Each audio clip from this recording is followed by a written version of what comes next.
You're listening to Big on Small, the official small business podcast powered by Inspire Hub. I'm Carolyn Hart. And I'm Samantha Castro. We unpack the big ideas happening in small organizations for businesses, agencies, schools, towns, charities, and teams.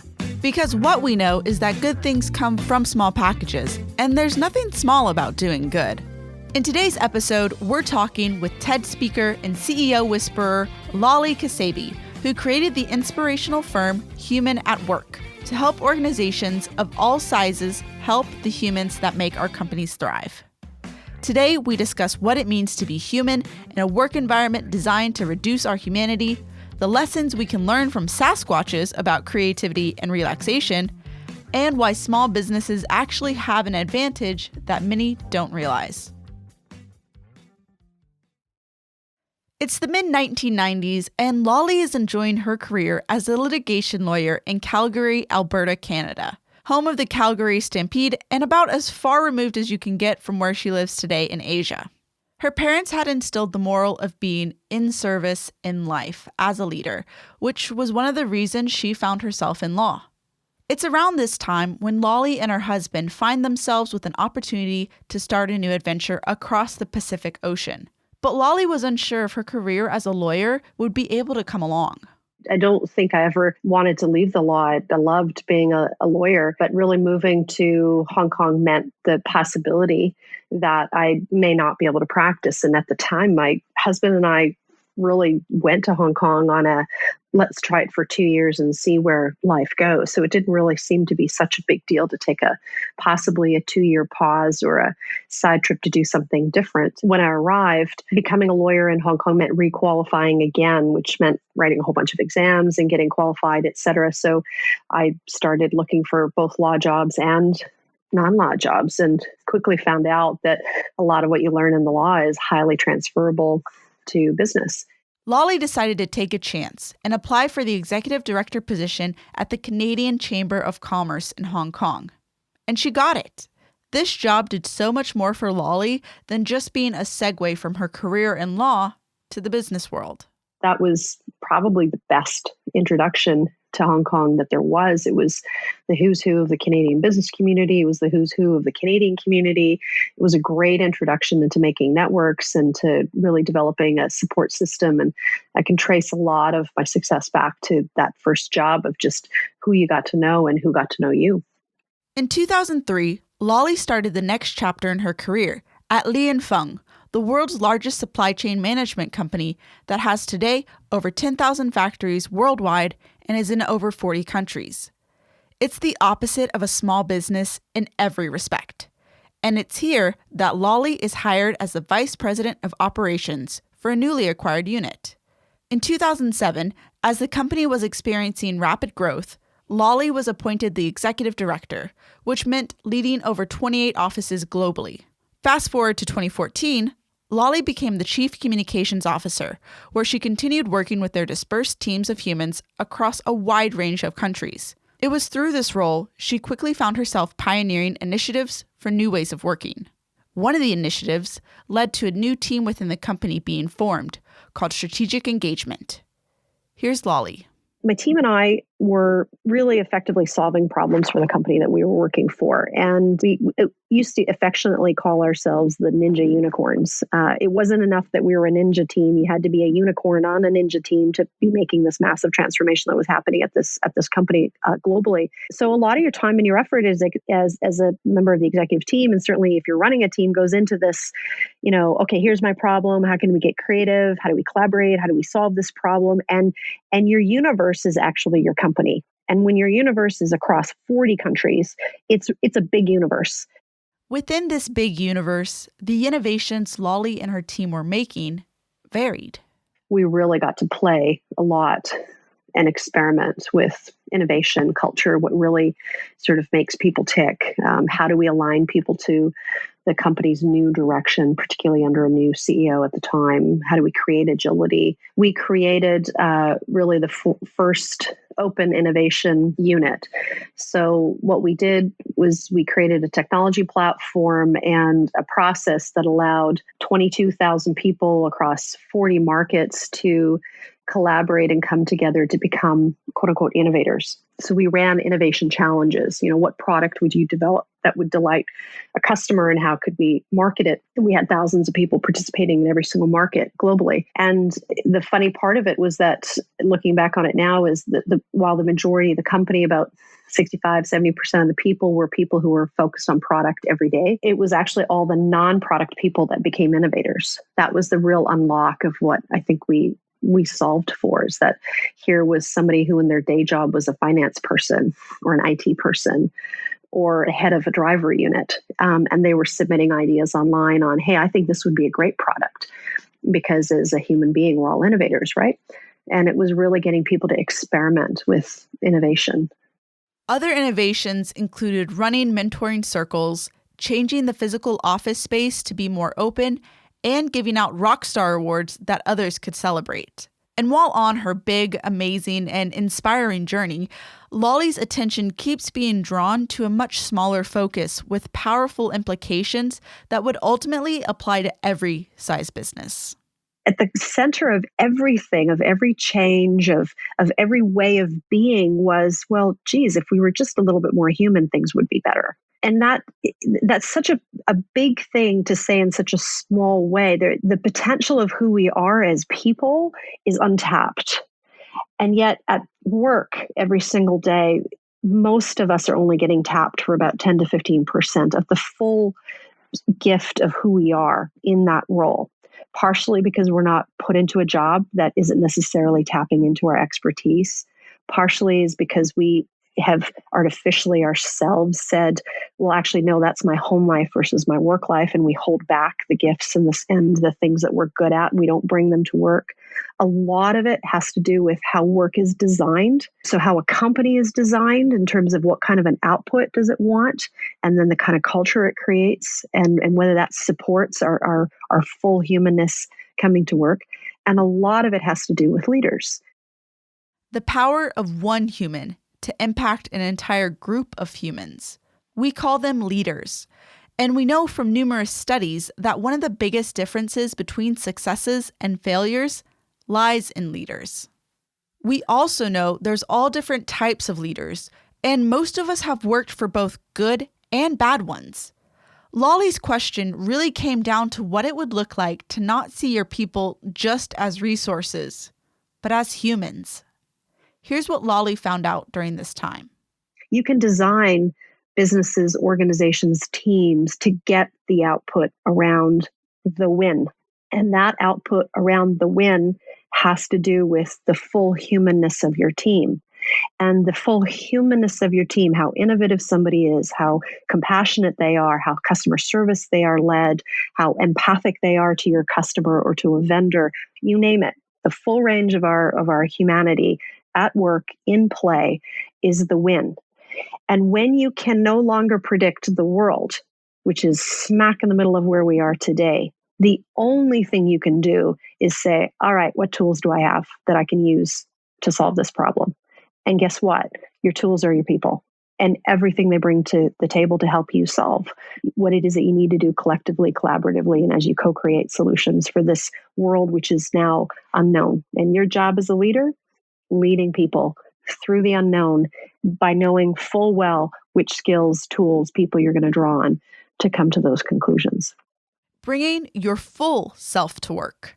It's a captivating idea, especially when you take a look at the body of evidence around the power of an engaged and motivated team versus people who are counting the minutes until their workday is over. There are plenty of studies available on this topic, and the benefits are many. Businesses with engaged employees are proven to simply make more money. But there are deeply personal benefits to the humans that make up those businesses. It ends up that when we're engaged, a lot of things in our lives are better, including our ability to problem solve, our actual physical health, our home lives, and ultimately, our overall happiness. This idea of bringing your full self to work in the way Lale was just describing was a breath of fresh air around 2015. But the core concept wasn't new because it's a facet of work-life behaviors. Carolyn made the connection while chatting with Lale about how work-life balance wasn't really a thing until the 1970s and 80s by several psychologists, and one in particular who jumped to mind. Carolyn explains.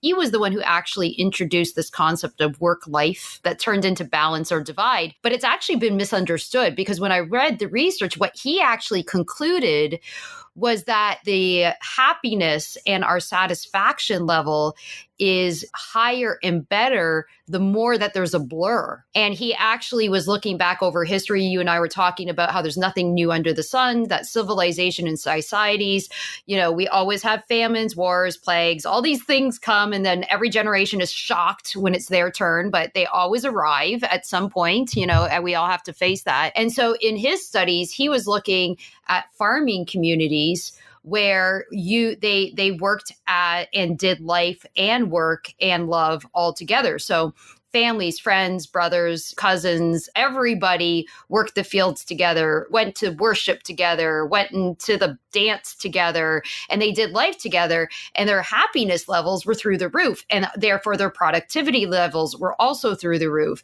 And then in the 70s, it gets completely taken out of context. And, really, if you had anybody else in your life who was like, hey, I'm going to do life with you, but then I'm going to put this weird wall up, you probably think they have some sort of psychosis, but that's what we do in the workplace. Exactly. Right? Right. This idea of helping employees bring their full selves to work, getting them in, and growing them as a person individually that would also in turn help the organization was originally meant to be a test. As Lale learned in her testing, our humanness drives us toward community, relationships, and self-fulfillment. So while Lale and the team were conducting this experiment within their company, it was working so well that people outside of their company were seeing these major cultural shifts and reaching out. They're like, hey, Lale, you guys are doing something like super cool in that really traditional, very big company. Do you think you can come and talk to my executive team about what you're doing? Because we're kind of facing the same problems. And what started as small, friendly asks slowly began to transform Lale's career path. And then it kind of snowballed into somebody who knew me, then saying, could you come speak at our leadership conference about how you're leading transformation inside of company because we're facing the same thing. And then it kind of snowballed into an invitation to speak at an innovation conference in San Francisco. And that then snowballed into somebody who was in the audience going, whoa, like you have no idea that what you're doing here is not really done in other large companies. We'd like to do an article on you and your team and the work that you're a part of, and it's for Forbes. And then it kind of snowballed into a professor at MIT Sloan who then said, well, we'd like to write up a case on you. So somewhere in the back half of 2017, I sort of came to this conclusion that this little laboratory experiment we had underway at this very big company was kind of valuable and of service to other companies. And as I was thinking about transitioning out, I thought, you know what, I think there's something here to what we're doing. The fact that transformation is really about leaders leading into the unknown, that it's all about people all the time. So you really have to reach that sort of N=1 individual on your team, that a purpose-led initiative and company or team creates this collective ambition for people to get behind, that everybody is innovative, and really what's missing is either a mechanism or a platform or a way or a process for people to become engaged in making that happen. And that in all of that, there is a way for people to matter, like really matter when they show up at work, and for people to really be their full selves. So that was really the aha moment, was sort of these 3 or 4 things that kind of told us, this is not just you and your team specific to this company. This is a new way of looking at how work might be for everybody.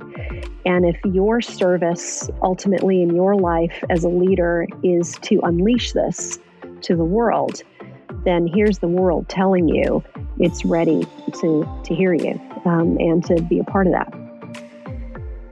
Coming up after the break, Carolyn dives in deep with Lale on what it means to be human at work, what differentiates the market makers versus the market laggers, and Bigfoot? Stay tuned.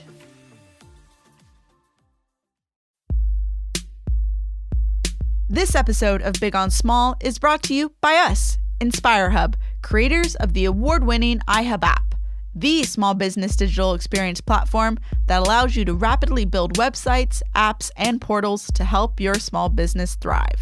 Since its start 7 years ago, InspireHub has been a 100% remote company. But even we have found working during a pandemic to be extraordinarily difficult. If we, who are experienced at remote work, are struggling, we can only imagine how difficult it is for you. That's why we published Loving Remote, a free ebook to help you create an inspirational remote culture at your small business. It's packed with the lessons we learned the hard way, like why your exhaustion isn't caused by Zoom fatigue, what you can do to make your virtual meetings amazing, and why working remotely could be the positive game changer your team has been waiting for. Download your free copy by visiting inspirehub.com/lovingremote. That's inspire, hub.com/lovingremote. As Lale mentioned before the break, by the end of 2017, she knew her work as head of the strategic engagement team and the way that they were solving problems within their organization was something other companies wanted and needed in order to survive. So in 2018, Lale decided to follow where the research was taking her and left the over 20,000 plus team at Lale to start her own small business, Human at Work. Interestingly, right as this transition is happening, the professional services firm EY releases a study that same year showing that more people get their sense of belonging from their jobs than any other source outside of their homes. This was a first because work replaced our neighborhood and places of worship for the first time. What's clear is that the need for a firm like Human at Work is now more critical than ever. So Lale and her team got busy. We're really big on small, like big time big on small. There's three of us on the team. And we felt like the best way for people to learn about what we were trying to get across as the ethos of Human at Work was to role model it ourselves. So we're fully dispersed. We do not have quote unquote an office space. In Asia, that's a big deal, right? Like you don't have a real physical shingle. Lately, that's been changing. We run everything off of our phones and our laptops. And a big part of that is to role model, especially to senior executives. There's another way to be fast and to make things happen and to get on with the work that isn't this sort of big sort of layer of stuff that encompasses your day or your organization. So we really role model how we work together. And people are always shocked because they tend to sort of reach out to us for work and they're expecting a scope of work that's, 18 months long or 24 months long with, 55 decks and spreadsheets, et cetera. And we're always like, okay, if you can get us 2 weeks and access to a few key people at 2 weeks and 2 days, we can tell you how to do what you need to do. It's very surgical. We're in, we're out. We take a beat and a pulse on what's happening, and that's it. And when you come in and you're helping companies and leaders, what does it really boil down to? What are you seeing in all your work across these different companies that really you're like, every time I go into the company, I'm always dealing with this specific thing that is this barrier I have to get everybody through. What is that thing that you're helping organizations find that breakthrough with? Well, when I'm working with organizations, whether it's advising CEOs one-on-one or organizations, CEOs and their teams, because we tend to start right at the top because that's the tone that gets set in the organization. When we're working with them, we're asked and we're invited in because typically an organization is going through a period of disruption, right? So they're being disrupted, let's say, because of digital technology, or they used to be a market maker, now they're a market laggard. And people are really, I would honestly say they're in pain. Leaders are in pain. been doing this for 20 or 25 years. I don't know why it's not working anymore. And then they tend to seek us out. And our aha moment, which gets repeated over and over again, which becomes their aha moment, is that they approach it like it's an intellectual exercise. And they're not approaching it in their full humanity themselves. So let's say, for example, take the financial services industry. I'm just using one industry as an example. And let's say we're working with a CEO and they're like, okay, numbers are down, share price is down by 20%, revenues are down by 15%. We need to engage our team. We need to focus on engagement because we're just not doing well. And that to me is a red flag right away. And the first thing that is always the aha moment is, well, what are you trying to do? Number one, which should be actually a very clear question because most people know the what super easily in organizations. And if there's ever any fuzziness around the what, you know for sure that there's a lot of fuzziness around the why, right? Why does that company exist? Why is it that they're doing what they're doing? Is there a cause that's being celebrated internally that people can rally around? So the aha moment is always, do you know why you exist? Do you know why you're trying to conduct this transformation? And then the next becomes, okay, if I'm a member of your team anywhere in your organization, would I understand why we're trying to do what we're doing here? Would I understand the pain that you are feeling? Have you asked me how might I help? And then collectively, do I know what it is that we need to do every single day when we come in to the job to go from A, which is where we're at today, to where the win is and how we define that as the end game. And you have to actually start articulating that to your team. And that isn't about, hey guys, if we all do this, we're going to be up on revenues 20%. I mean, I could hang myself with those kinds of announcements. That's nothing to me as an individual, nothing. But if you tell me that we're going to win together, if you tell me that we're going to build something new, if you tell me that, hey, we're going to put a man on the moon, I'm going to come to work pretty inspired on how I can help you to do that. If you take me with you, if you guide me in that process, if you say, I want more of this, less of that.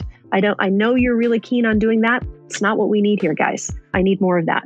How am I connected to what you want to do as great change? Now, one of two things happen here for most companies. They either go, oh my gosh, you're right. We actually amazingly have never told our organization that A, we are in pain, or B, talked about why we're in pain, or C, what it is that we're thinking about and how we can all collectively make that happen. Zero transparency. Or the other side of the argument is, well, why do we need to do that? So these are one of the two things that happen in every single company that we work with. Obviously, the aha moment of the first group of, yeah, we didn't even think about that, let's go on and do that, tend to be market makers. The companies that continually question why it is that they need a purpose to galvanize their teams and to even articulate it. The companies that question why it is that they need to live by their values. The companies that question why they even need to have a team even on side with what's happening are market laggers and continue to be, regardless of whether you work with them or not. There is a fundamental gap because in the market maker category, you have CEOs and companies who get that this is a human endeavor. The market maker company has leaders that are authentic. They have leaders that build trust.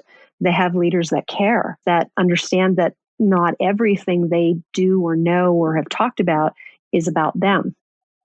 They understand that they can co-create and collaborate. So the aha is always there. Yeah. And I love that, Lale, because, we're talking about being a market maker. A lot of people get this picture in their mind of a Fortune 500 company. And certainly you both and I come from that environment. But a market maker is, that local small business that just owns the market on cupcakes. That is the one place that everybody in that community is getting to, or that one restaurant, for example, who they just own that marketplace. And, it takes weeks to get a reservation into it. What I love about what you're saying is because I see this in, doesn't matter the size of business, but to your point, often the difference behind the scenes is leadership understanding what their goal is. And it's not that just we're not just serving food, right? We're not just making cupcakes. We're not just, when you get in there, there's usually an experience behind that. They often will, talk about how they treat their employees. So for market makers, we see these different traits in them. They tap into the human potential of their own employees and keep the human focus on their customers. They don't just see them as a sale or a number, but as a person to serve. It seems pretty simple, and yet the amount of small businesses that fail is extraordinarily high. Not just during a pandemic, but even during strong economic times, about 20% of small businesses fail in the first year, and about 50% in their fifth year. The indicator that you may fail, it starts with lagging behind your local market. So what are the traits of the market laggers? And how, if you're currently a market maker, do you fall prey into being a market lagger? I actually think that the market laggards who see themselves as market makers, they're just basically running the same operation against the same goals, and they're driving the business into the ground. The worst for an organization or society or a nonprofit, however the group of people are around whatever endeavor they're working on, the worst for a business is when you say, we're currently doing A, but we really want to become B. And then literally after that statement, they do everything like they would be doing it as if they were running A. Nothing has changed but for their aspiration. That is a killer of a business. It's actually much better just to stick with A, because your whole organization, whether you're a small business or a big business, is designed to reinforce all the objectives of A, right? I just make cupcakes, or I am the best payment services and financial services, or I am whatever. And then when you have an aspiration that is different, and when you have a transformative aspiration, something that's not just like a little change of your current business, but something totally different because you have to, because of a pandemic, or because you want to, because you're shifting your business. And you say, no way, man, this is what I want to be when I grow up. And then the next day at your meeting, at your reporting cycle, through your financial reports, how you interact with your customer, you continue to operate like you used to. That is a killer for an organization. And it's a killer for innovation. They'll have the aspiration. Just because they're thinking about it and they're saying it does not translate into the doing of it. A great mentor of mine once told me that paper doesn't refuse ink. And that really is what we're talking about here. You can say and talk and write any aspiration you could possibly think about. The human potential for dreaming is unmatched. But to translate that into action and into doing, and to design an organization, like truly design it such that the output that you want, which is the B win, is supported by a B organization as opposed to the organization that you currently have, that's true leadership and leading into the unknown and leading transformation. There's so many leaders right now leading into the unknown and facing excruciatingly hard decisions that have very human consequences. It can feel like a catch-22. So we wanted to share some scenarios that we've seen with Lale to get her thoughts on them. First catch-22 is this. I have very limited funds and I have to do a digital transformation in order to survive right now. But the only way I can do that, I'm going to have to let some people go. And so if I let some people go, then they're going to say, well, you're an awful boss because, I have kids to feed and I can't believe that you laid me off. And then the business is at risk of not continuing. Right. And on the other hand, so then the business closes and those same people who are saying you were horrible because you did this are saying, well, why didn't you make the tough challenge? Why didn't you make that tough call and do what was necessary so we'd all have a chance to at least get our jobs back in the future? Yep. That's a tough one. It is a tough one. And on top of that, you also have small business owners who are saying, for whatever reason, their team, they're like, no, we don't want to change. We got to keep doing what we've always been doing. And so they're just in these impossible situations. What feels impossible. I have my own ideas about it, but it feels impossible. So what do you say to them? Well, look, let's take the first one, which is the big one, digital transformation. I think it means different things to different people. So if you're a small business owner and let's say it's a true digital transformation, everything in your company is currently running on analog And in order for it to be future proofed, it has to have a digital process, let's say. Okay. So one example would be, someone physically having to send a PO to order something and bringing something back versus implementing a system that has a point of sale distribution that allows for a supply chain to operate on a digital basis. That then future proofs your organization, because you're not only just getting to speed and productivity inside, but you're actually servicing your customer, right? So the center of that journey is your customer needs something better, stronger, faster in this world where we've all gotten used to Amazon delivering to our door in 24 hours or less.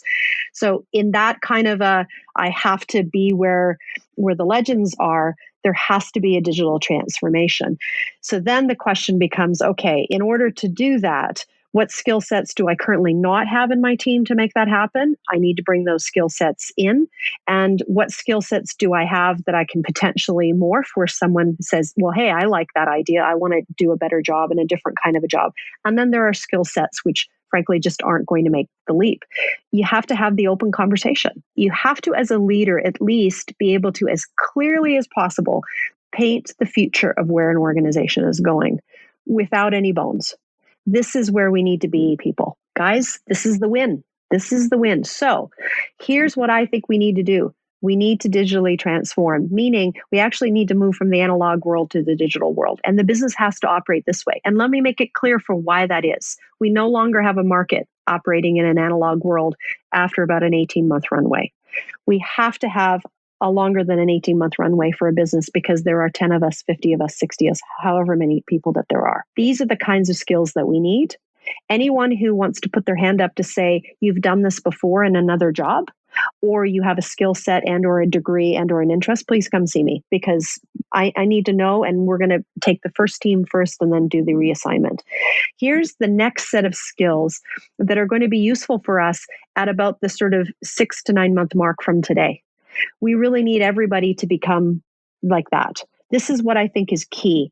Here's what we can do centrally, but more importantly, here's what I think you need to be able to do yourselves on your own time or talk to people or get qualified, whatever the case may be.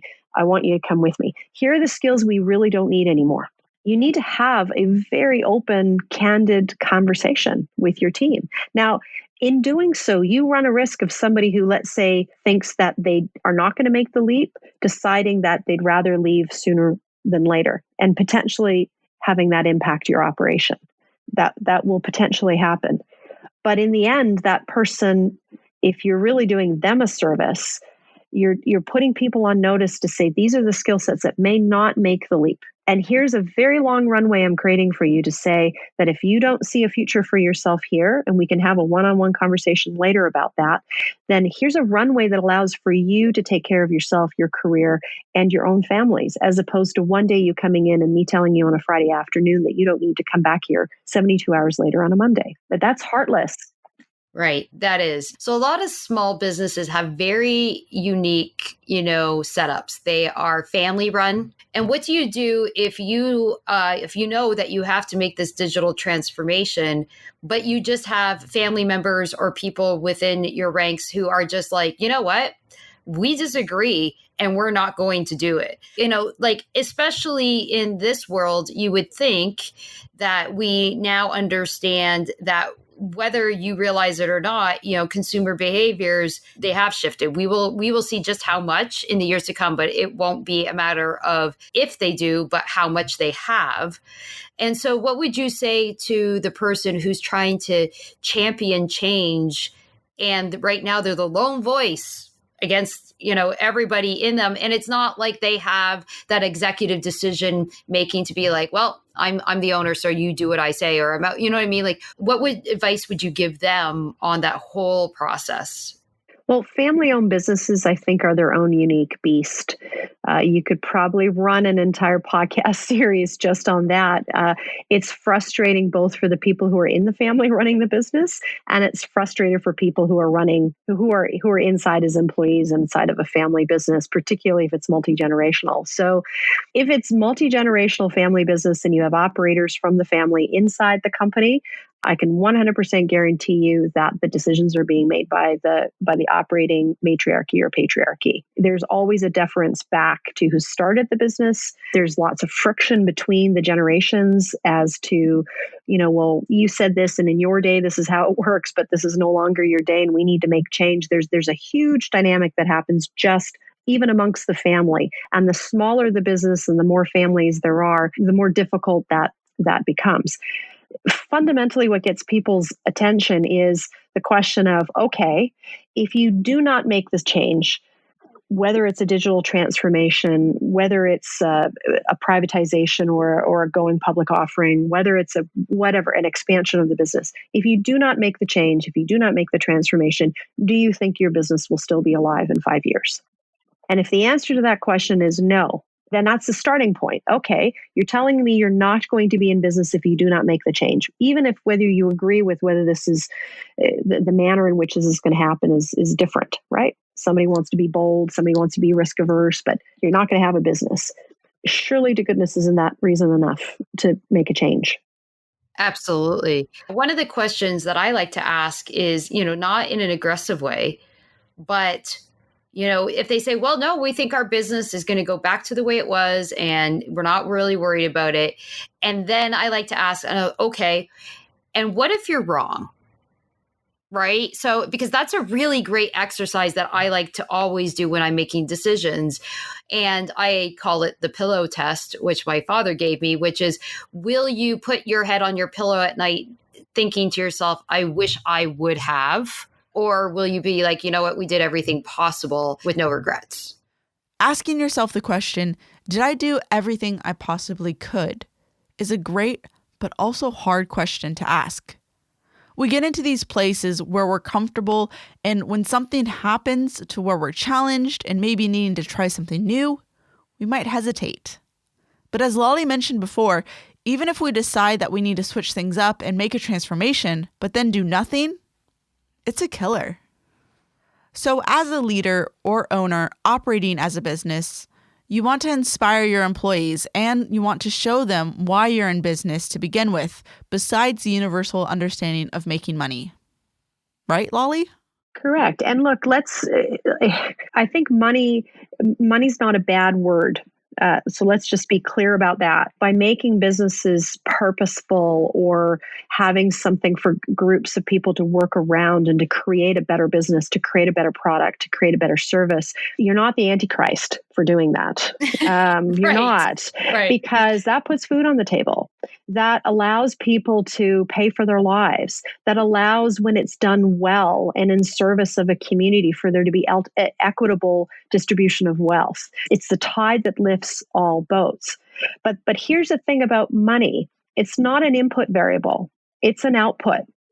It's a measurement at the end of the day of everything that's gone into the company at the beginning of the flow chart, right? So it's all the input stuff generates something at the end, which has this very hard metric next to a dollar sign that you can go, okay, today I'm this, yesterday I was that. But if all you do is chase the output without thinking about what all the input variables are, what the levers are that you're pulling, how well your team operates and collaborates together, can you actually co-create?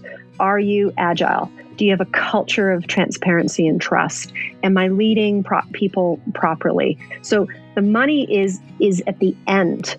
That is a given. And all the studies and all the research will show that well-run companies always have a bigger number next to that dollar sign than ones that are not. And I think that might be a concept that's probably a little bit new for some of our small businesses. I mean, they know intuitively that, the passion, the effort that they're putting in makes a difference in what they actually have. But I don't think they may always fully understand that all the different levers, as you put, have an influence. Like that includes the fact of whether or not you're open to new pieces of data and realizing that maybe you might not have all the answers to everything. And maybe there is something new, and not to be so afraid of any of the change and transformation that could be happening. So what advantages do you as a small business owner or an employee have within your organization? You may not have the money, resources, or reach that these massive Fortune 500 companies do, but as Lale will tell you, you have something those companies don't. Every Fortune 500 company wants to operate like a small business owner. That is their number one sort of goal. They want to be agile. They want to be able to just make something happen. If they think about it in the morning, they can make it. So I actually think that small is the new big, and it's going to be that way for the next 10 years. So small business owners have a tremendous advantage. And I know it doesn't feel like that when you're an entrepreneur and you're trying to make revenue so that you can pay people, but it's a massive advantage because of agility. I think whether you're a small or a large business, you kind of have to do the same thing, but particularly for small business owners, the best advice I can give you is you got to start with the end in mind. Provided that you're not folding overnight and you have resources to get you through what everyone is surviving at the moment, then your best course of action is to figure out, how do you want to emerge at the end of this? What does that business look like for you? Is it still the same? Is it different? Are you operating in a different way? And then as soon as you can land on what that might look like for you, your next bet is to invite people in to help you solve for that problem. And your number one resource is your team. And particularly if you're a small business owner, you are going to have people who are facing the customer every single day, or facing your vendors every day, or part of your community every day. And being able to hear from them what's possible with how you're going to frame your business going forward is absolutely crucial. The second thing is that most of the people on your team are also in it to win it with you. So they're going to understand that this is not normal at the moment. And if it means that everybody has to come together and say, all right, how do we make this business not only just survive, but thrive? You're going to want to hear from them. And I think you'd be most often pleasantly surprised at the creative solutions that your team will come up with in order to make that business thrive, because they're in it with you to make that happen. I saw a great example the other day of this incredible realtor that was based in California. Can you imagine? Okay, this is the innovation. He decides that in this very nice California home that he's listed as just something innovative, i.e., I'm just going to grab some eyeballs to this property. I'm going to create photo shoots that have a Sasquatch, a Bigfoot, in various poses throughout this house. Now, let's break this down, right? Small business owner, the guy's a realtor. He's going to have to pay for the same photos to list this house. He's going to have to go through the exact same effort to list the house on a website. But what does he do? He says, you know what? I'm going to draw eyeballs. I'm going to put a Bigfoot in the kitchen, a Bigfoot relaxing on the deck. I mean, it's amazing. It costs him no extra money, except maybe probably a case of beers to his friend who was wearing the Sasquatch outfit, and did him a solid by posing in these photos. So there's zero extra dollars in that strategy, this new quote unquote digital content strategy. He's been covered by Mashable, he's been covered by BuzzFeed, and somewhere some unknown realtor in California has caught my attention, and we're now talking about him on a podcast. We have links to go view this amazingly fun photo shoot on the podcast post for this episode. Go to bigonsmall.biz/podcast and find the post for this episode to see them. The pictures are as Lale described. This Sasquatch, let's call him Greg for the purposes of this, doing all kinds of different activities within the home, like baking cookies, reading a book about edible mushrooms on the couch, sitting on the deck reading a newspaper, out in the garden trimming the flowers, yoga in the sunroom. There's just so many of these images. We didn't know the name of the realtor, Daniel Oster, at the time we recorded this podcast, so we ended up nicknaming him Bob. And we came to the agreement that this creative exercise didn't have to stop with just this one house, which, from reading some articles, sold above the original asking price of $999,000. So how does Greg the Sasquatch and Bob the realtor's story keep going? Greg the Sasquatch is buddies with Bob the realtor, and Bob has now made Greg famous. So I would say, Bob, why aren't you doing Bigfoot merchandise? Why aren't you creating yourself a brand new revenue stream by just going to SnapT or some sort of online, order 50 Bigfoot, Greg the Sasquatch t-shirts and generating some merchandise for yourself? Or guess what? Even better, give them away for free to your clients, and no one will ever forget you, and you will get more listings and you will make more money.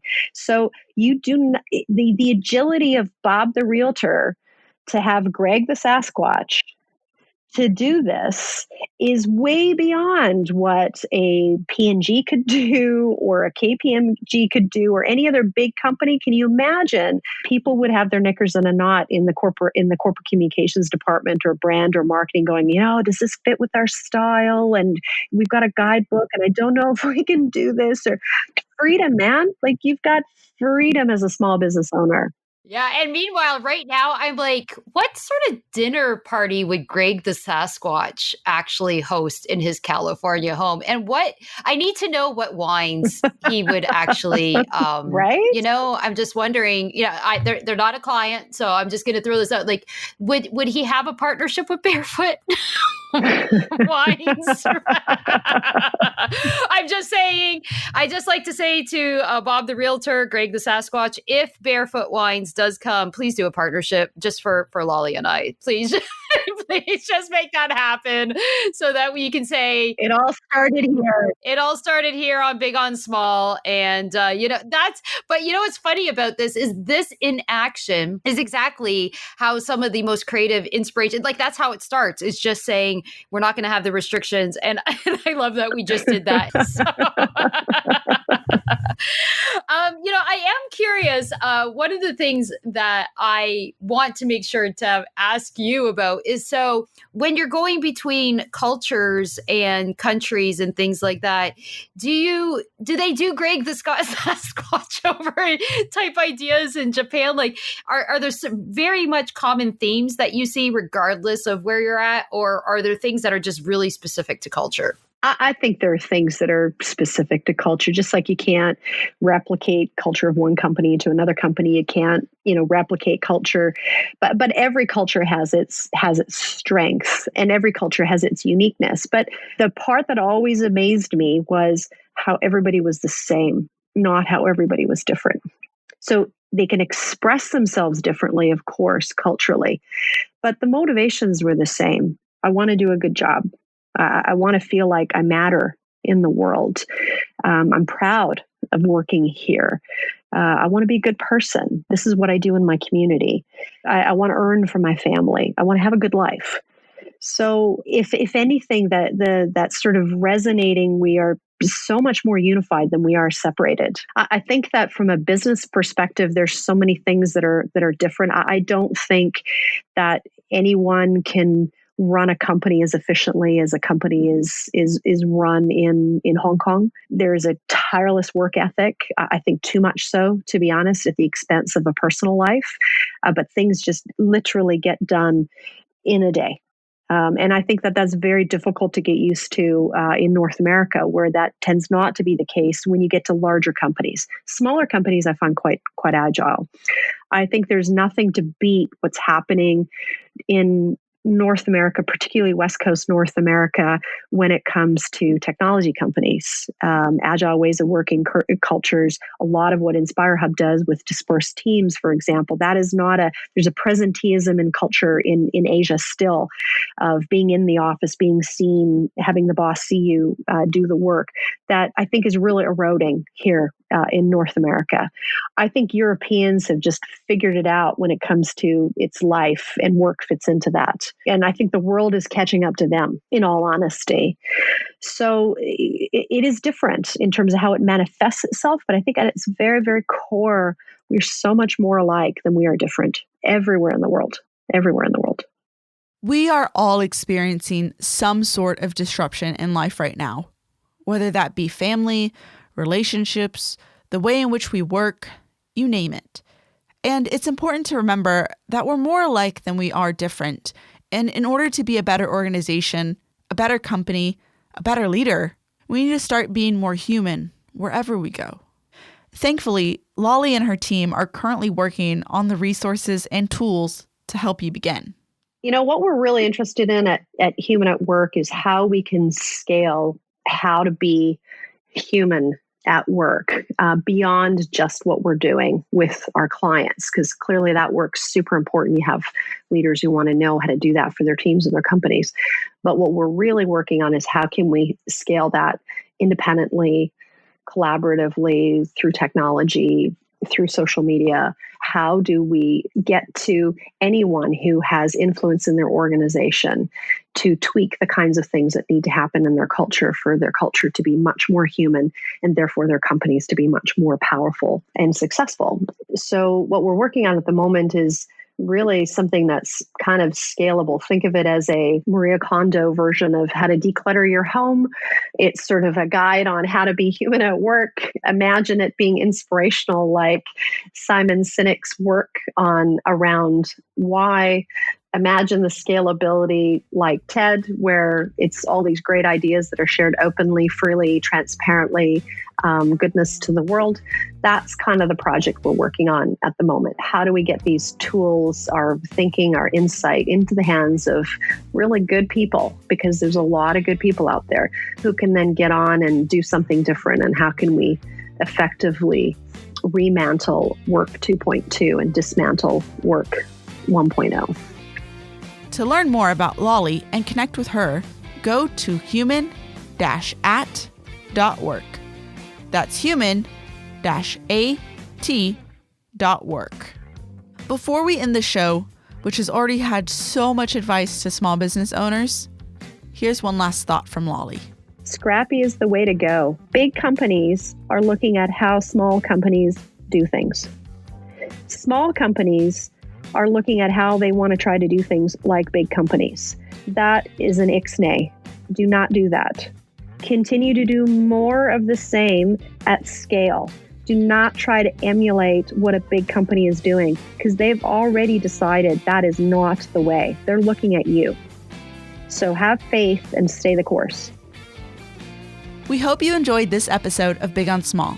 And if you did, be sure to subscribe and follow us wherever you listen to podcasts. Visit bigonsmall.biz to join our community of small businesses and find helpful resources. To learn more about what we talked about in today's episode, read show highlights, and more, go to bigonsmall.biz/podcast and visit the post for this episode. Is there something you want us to discuss on the podcast? Do you want to rant to us about what your business has been facing in the past few months? Whatever you may need, please call and leave us a message at 1-844-967-CHAT. That's 1-844-967-2428. We listen to each and every message. Follow us on Facebook, Instagram, and Twitter at Big on Small. The Big on Small podcast is powered by InspireHub, creators of the award-winning iHub app digital experience platform. Big on Small is produced and directed by me, Samantha Castro, and me, Carolyn Hart. Additional support by Sue Braden, Richard Brashear, Audrey Duncan, and Sue Jenks. Music by Noah Smith and mixed by Samantha Castro. For the full list of credits, visit the podcast page for this episode. Thanks for listening.